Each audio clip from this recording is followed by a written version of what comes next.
Yo, people, welcome back to the YouTube channel. You already know what time it is. It's time for your Newcastle versus Chelsea preview. I'm joined by Matty Renton, my boy, Saturday Football Show host as well. And of course, the Magpies channel. That link will be in the description. Bro, first of all, how are you? Your team are flying high. The threat to what I know is pretty much normality of top 4 qualification. You guys are starting to little bit get involved, and before we even expected. It's a bit early, isn't it? What the hell's going on, mate?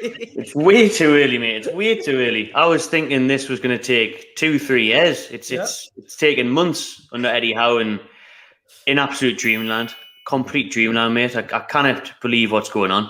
I really can't. It's amazing. Bro, this time last year, you were bottom. Yeah, without a win. Hadn't won a game of football yet this time last year, man. Oh my God, it's insane. Crazy, isn't it? Yeah, when you think about it like that, you just think, wow, what a difference a year can make. And I mean, you guys are flying high at the moment. We're a bit down in the dumps. Well, we are very down in the dumps. We desperately need to win this game, but our record coming to you guys at St. James's has never been strong anyway.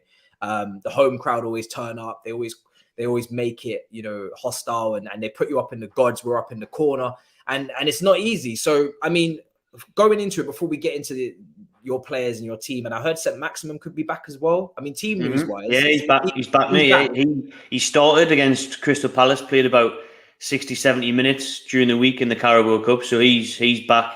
He didn't look up to speed, but he looked more like I show speed. But he should be back. He should be back and ready for tomorrow. I think he'll be on the bench, but he'd come on, maybe make an impact.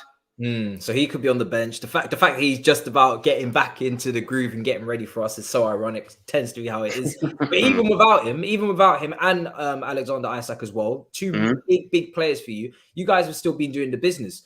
Yeah, mate. We don't even need them. We've got Almiron. Yeah. We've got Messi, Almiron on the wing, so we don't need no Maxi. We don't need no Isak. We're flying as it is, man. Even with all these injuries, we're still flying.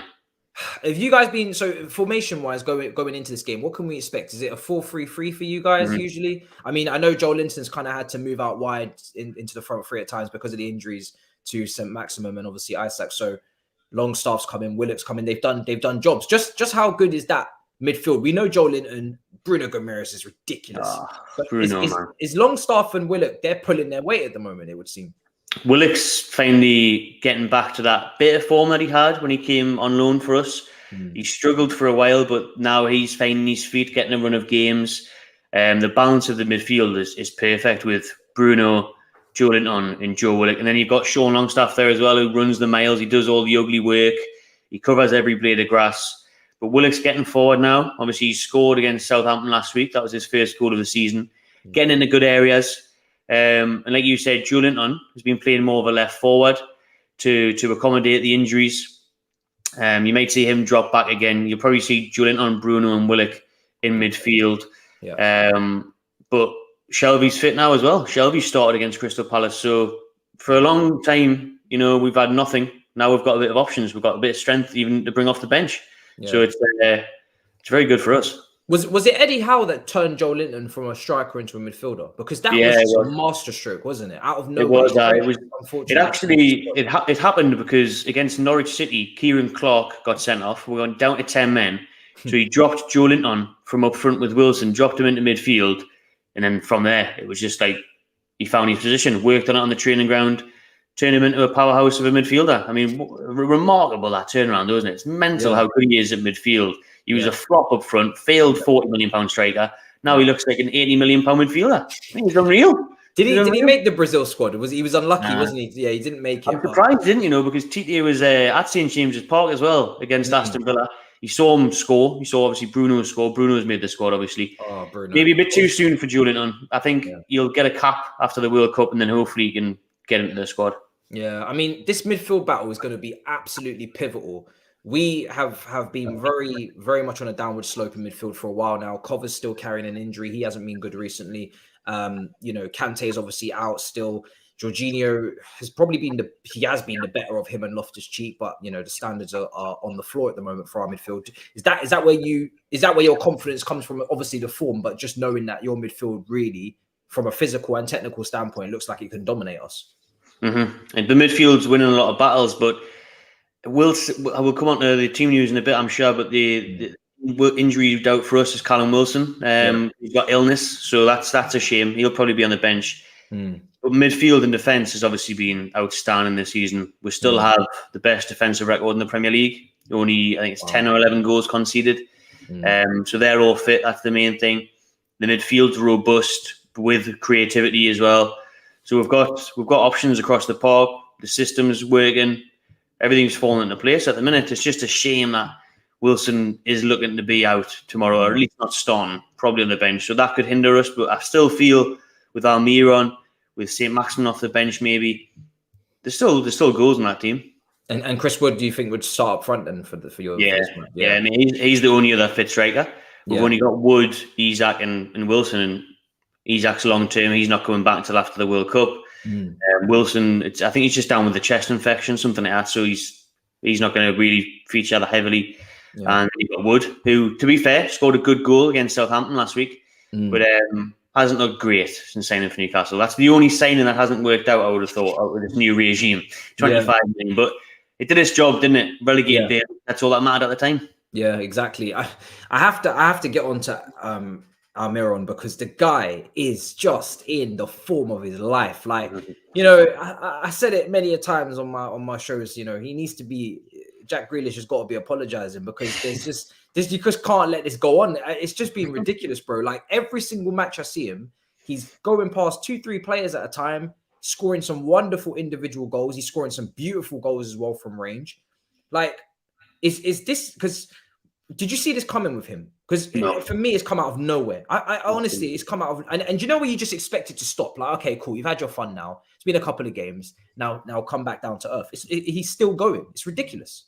Out of nowhere. But I mean, he scored 1 goal in 40 games last season. And it was a screamer. But it got goal of the month. But this patch is on now. You think, he's having a good few games, 3-4 games, it'll settle down.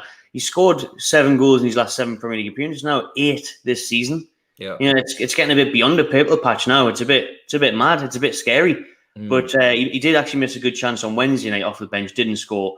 That's the Carabao Cup, Premier League. Hopefully, for us, anyways, he can continue that tomorrow. I mean, he's just been out of this world. I think it's just, obviously things have been on his side where you have players who have their moments where whatever they touch, it goes in the back of the net.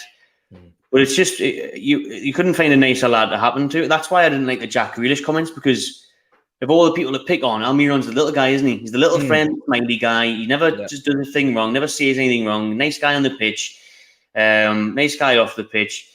I think it would bang out of order what Grealish said, but it speaks volumes of Almiron's character, because today, when Almiron picked up the goal of the month from the Premier League and the player of the month, he was asked about those Grealish comments on Sky Sports News, and he responded saying, it's got nothing to do with Jack. It didn't bother me what he said.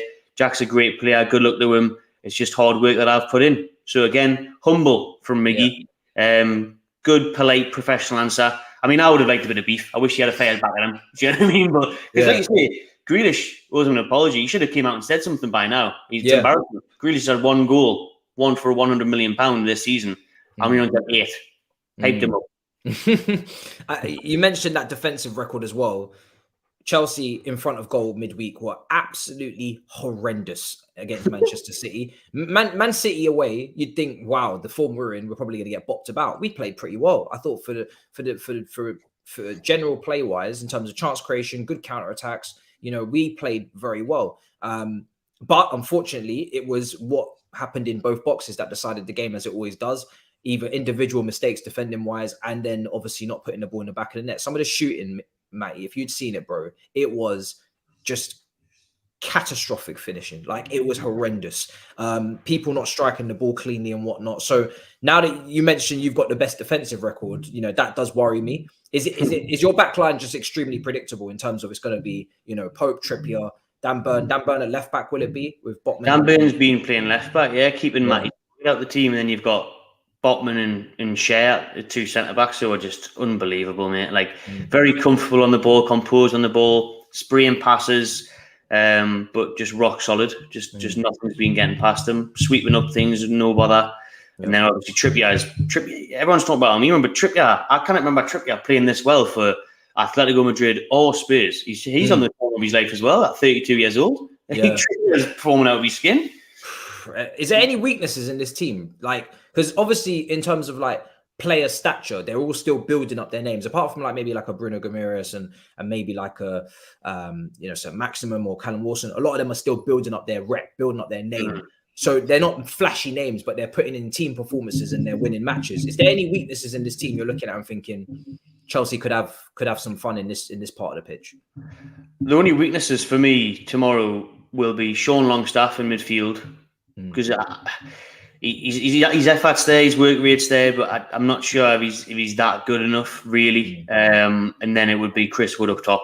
Because if you put the ball in the box and it's Wood, he's probably going to miss. If you put the ball in the box to Wilson, he scores. So that could be the difference tomorrow in us. But defensively, not worried at all. No. So maybe you can capitalise on Sean Longstaff. Maybe you can capitalise on us being a bit goal shy directly, but then you've still got Almiron to deal with, St. Maximin to deal with, Joe Linton, even Jacob Murphy. Jacob Murphy's been having a very good season. These fringe players are just playing out of their skin and they're ready out. What's the feeling about the place now at Newcastle? Because obviously the home crowd, the advantage is going to be buzzing. The place can be bopping as it always is. Do you guys feel like now you have a realistic shot at, forget European football, Champions League football, considering, the World Cup and all of the changes that will be made? And do you guys see this as a statement game, the final home game before the World Cup, to affirm yourself in top four before the big break, so you can say we're in here before balls kicked in the World Cup? This is the position in the Premier League. Do you guys see this do you guys see this as a massive opportunity to make a statement and approach us and just take the game to us and dominate and do all these things? I think so, because what Newcastle have done so well is they've thrived on these big games. We played Manchester City, start the season, drew. We were 3-1 up, should have won. Recently, we had a big statement win at Spurs. I feel that was a big statement win. We've continued battering teams. Like we aren't just winning 1-0 and the table is looking a lie. We haven't fluked top four. We are there on merit. We've been smashing teams 4 or 5 goals. Quite a lot, really. Yeah. So I think tomorrow's a big chance to cement that. I mean, we are going to finish in the top 4 tomorrow, no matter what, because of Man United getting beat. So we will be there. Try and stay in third. And show that we can mix it with the big boys. And with the little run of form that yous are on, that isn't that great. And us, I think that we're unbeaten in 11 in all competitions. I think. We haven't been beaten in nearly a year at home under Eddie Howe. It was only Liverpool at the start of this year. So everything points to a good day tomorrow, hopefully. Still Chelsea though. We've still got dangerous players, but I am confident, mate. Yeah. Is this surreal for you? Because when you're reading out these statistics, this is tight. The form that you're in this calendar year is title-winning form. Like, that's what it is.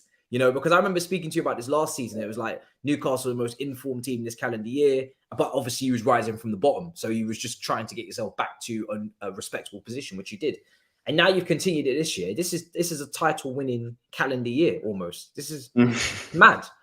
Mate, it's crazy because you couldn't have went from like one polar opposite to the other, could you? Like from bottom of the league, struggling, no identity, no philosophy, no coaching, to the complete opposite now. To a nice style of play, a progressive style of play, everyone fighting for their shirt, the crowd behind the team, the players, the club united as one.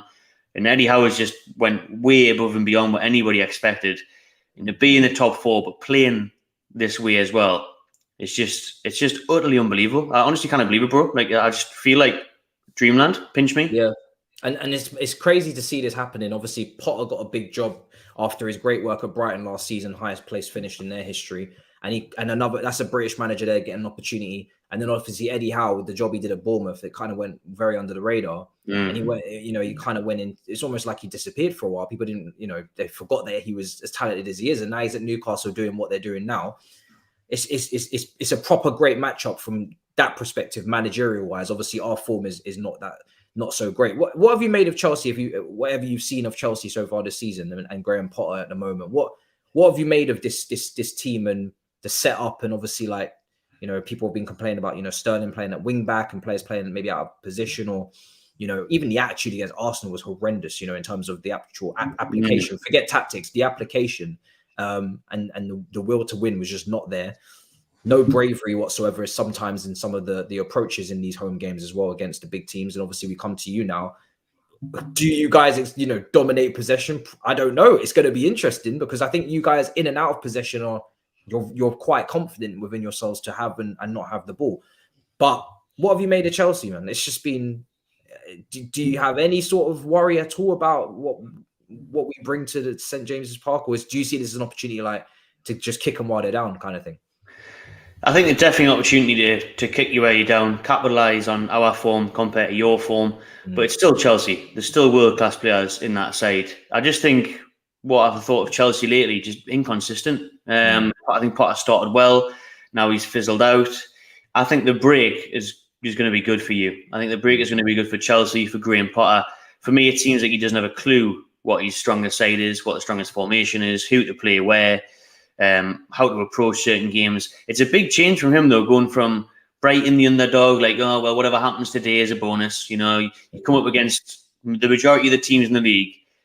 Yeah, they're not really expected to do much other. I mean, they've had some good, strong finishes in the Premier League, but if Brighton play Liverpool or Spurs or even Newcastle, Everton even, you know, tricky away days, it's like, oh, well, Brighton, you know, they'll probably get a draw, maybe get beat. If they win, it's a bonus. Now it's Chelsea. You're expected to win every week. You're expected to play well, not just win, but play well. And it's going to be hard for him to give him the time to adapt to that and change his identity, change the team's identity. That's why he needs the break. He needs players back fit, and he probably needs a couple of his own signings because he's probably looking around thinking, I wouldn't have signed Aubameyang. I wouldn't have done that. I wouldn't have done this. So, yeah, Newcastle need to capitalize because there's not going to be many better chances to beat Chelsea, I don't think, than tomorrow. I look at the team that you guys have, especially in midfield. I think to myself, even though Zakaria hasn't played many games, I feel like that physical battle in there with Joe Linton, Bruno Guimaraes, you know, if Chris Wood starts on set pieces as well, I feel like this Chelsea team is a bit weak. It's a bit fragile. And I would try and bolster that with some physicality in there, with Zakaria probably starting for me. And I go through the team, I think key battles as well. I mean, Cucurella, he was much better against Manchester City. You know, he made a very decisive key tackle to stop a goal. But I do feel like he's got to continue to raise his game for this because Almiron is going to be, you know, chomping at the bit to do a madness in this match. I mean, I take a look at that battle, the midfield battle, and then I think to myself, Trippier, set pieces. You know, I don't want to see any silly fouls given away on the edge of the area as well. That's something that we've been prone to doing. Koulibaly's been getting at some yellows and picking up some silly fouls on the edge of the area. You give away one too many. Similar, we conceded from a set piece from Mahrez against Man City as well. And then we ended up, you know, going 2-0 down in the end. Well, 1-0 down there, and then obviously Alvarez on the back post. So it's going to be a tough one.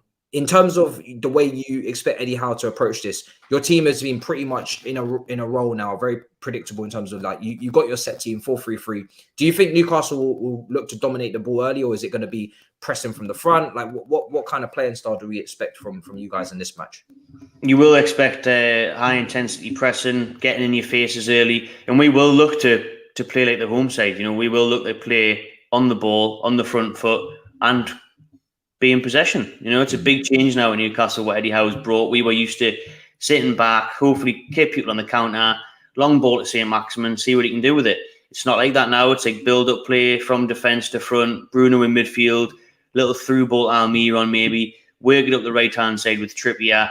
We've got options. We'll mix things up, but we will look to have the ball and we will look to get the ball off you. Newcastle are high up there in the stats for transitions and turnover moves and creating chances from that. So we're quick at turning defence into attack as well. So honestly, mate, pleasure to watch tomorrow.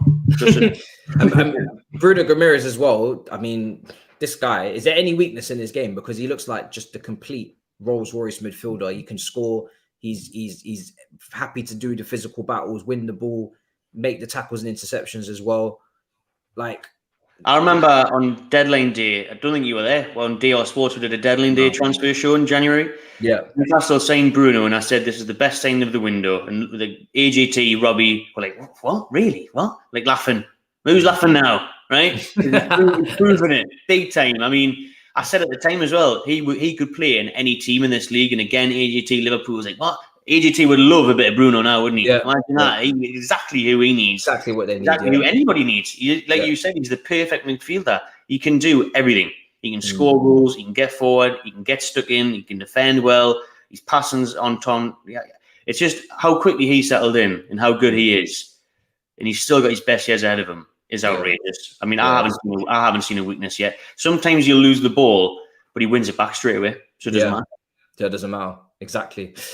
The guy, people slept on that one. That was a ridiculous purchase. And now he's literally one of the best midfielders in the league. Do you know what I mean? And he walks into, for me, he walks into all teams. Maybe you could say City, but, you know, it would be a rotation maybe because there's so many top midfielders there. But everybody else, he's walking straight into the first 11, right into the team. You make room. He's that good. For us, I think going forward, I know you're not worried and you shouldn't be because, like I said, the finishing.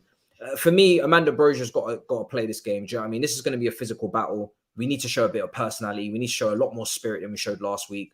And we also need to be able to hold up the ball as well. If you guys are going to dominate possession, if you are going to, you know, push forward, we're going to need to have an out ball, have somebody that can hold the ball up, that can run the channel, that can go, you know, 1v1 with a defender and try and make something happen. And Bro's just shown a lot more of that than Aubameyang has. Now, maybe you played him in the front two. A lot of Chelsea fans have been saying, listen, just play him in the front two.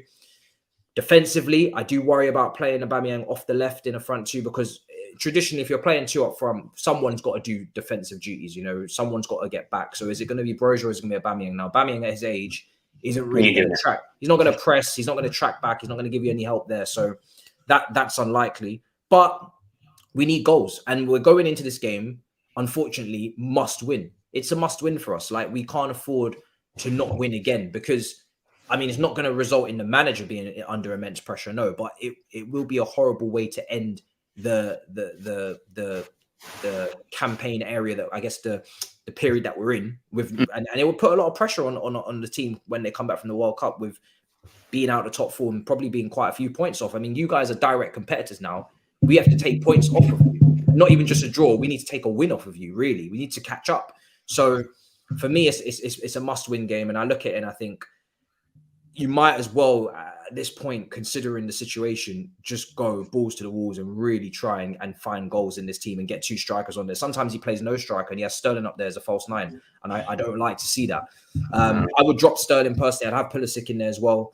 But like I said, in midfield, we just need to be a lot more combative. And I think a lot more intensity and a lot more energy in there because it is going to be a tough game. We're not going to dominate possession. It's going to be a lot of back and forth. And I just have to hope that defense holds up. But Matty, bro, in terms of predictions, what would be your score prediction for this one? I think it will be a tough game, mate. I will be interested as well to see if Broja plays because that is a player Newcastle tried to sign in the summer. And I'm still looking at him in January as well, apparently, if he's up for a loan, but that's for another video. For tomorrow, I think it will be a close game. Now, like I said, Newcastle have been scoring a lot of goals, bullying teams, battering teams. Don't think that'll happen tomorrow. It's still Chelsea we're talking about. It's still some class players in there who can hurt you. But with the atmosphere at 5:30, last game before the World Cup, the run of form we are on, Eddie Howe, 2-1 Newcastle. It's tough. To predict a win for me would probably be unrealistic. I'd probably be lying to you if I said that I expect to win or predict to win. I think if I'm giving my honest prediction, I'm going to go 1-1. It's going to be a tough game. I think the fact that it's Wood and not Wilson makes me a lot more confident that we shouldn't concede a lot of goals. Although, you know, Almiron is in great form, so maximum off the bench. Bruno Guimaraes from distance, you know, you never know. Trippier. So there's still other options there. But I do expect to see a response. I do expect to see a better performance. I don't think it can get any worse than what I saw against Arsenal. But it all is very dependent on Potter picking some of the players that did actually impress against Manchester City in midweek, you know, or players that have at least haven't had enough opportunity to showcase where their mental state is at in a game like this. Whereas I've seen enough players like, you know, Aubameyang and Kai not really turn up for a big game, especially a physical game, which I think this will be as well. So it's all dependent on the team that he picks. Lewis Hall, final mention, was brilliant. 18 years old against Man City. Unbelievable performance. I don't think he's going to start, but listen, I would love to see him on the bench and I'd love to see him come on for a good 20-15 minutes if we need him, because I think he was brilliant. He didn't look like a fish out of water at all. He looked very composed, very calm. So those are yeah. Brilliant. Good stuff. He did look class. Like I seen bits of it. He looked brilliant. Yeah, and I think that should give Potter more, especially in the second half of the season, depending on the transfer window. That should entice him more to play young players like a Hutchinson, like a Hall, and embed them in the team, because they're actually, they're 18, 19. They're old enough to play in first teams. I feel like sometimes we forget that many 18-year-olds burst onto the scene in football. Sometimes even 17, but definitely 18, 19. You can play, you can have opportunities in first team squads if you're good enough. So it's definitely not too young. So for me, that's what I'd like to see going forward. But yeah, man, I'm not gonna lie, just get this game out of the way, because I need a break, man. I need a break. But bro, I'm looking forward to it. You're on the World Cup, mate. Yeah, listen, let them know where to find you, bro. It's been an absolute pleasure. Cheers, bro. The Magpie channel on YouTube, Instagram, Twitter, all of that lovely stuff. There you go, guys. Make sure you go and subscribe to the Magpie channel. They're having a great season. They're causing us a lot of problems as well in the top 4 race. I really hope that it doesn't become, a thing where it's us versus you. And because I see you as like our younger oil brother. It's like when Man City first showed up as well. Obviously, we don't have oil running through our veins anymore, but I look at you guys and I like Newcastle. But if you guys get in amongst, if you make problems for us, then there's gonna be problems. It's gonna be a rivalry, and I don't want to. Well, Amanda Staveley's been there at the bridge. She's been talking to you lot. We're trying to follow your blueprint, mate. We're trying to follow your blueprint. So hopefully we stay in the top 4. We'll just kick Spurs out, kick Man United out. Teams, we don't need them, do we? There you go, exactly. But listen, hopefully we step up and actually, it will be down to us whether we make it or not. And I'd love to see you guys in there with us. If it came down to it, Newcastle in the Champions League would be ridiculous. Like crazy, bro. God, bro. I'm scared. I'm scared for those Wednesday nights, man. I'm not prepared for it. Listen, you'll have to beef up your squad and go again in January and in the summer as well, which I'm sure you guys will do. You're confident that you will bolster that squad and bring in. I think the owners are going to look at this and think opportunity, grasp it. If there's a statement saying to be made, I think they'll do it. And hopefully, James Maddison. That's what I want. That would be the one, James Maddison. Well, listen, guys. Wow, if you bring him in, I'm going to really shit myself. Make sure you smash up the likes. Smash up the likes. Leave the comments down below. This game is a big one for both teams. It's bigger for us, though, I must say, because, if they were to come away with a defeat, I think they just plow on and move on second half of the season and go again. For us, we would be in some serious shit if we lost this match. So let's see what happens, guys. But until next time, in a bit, people. Peace.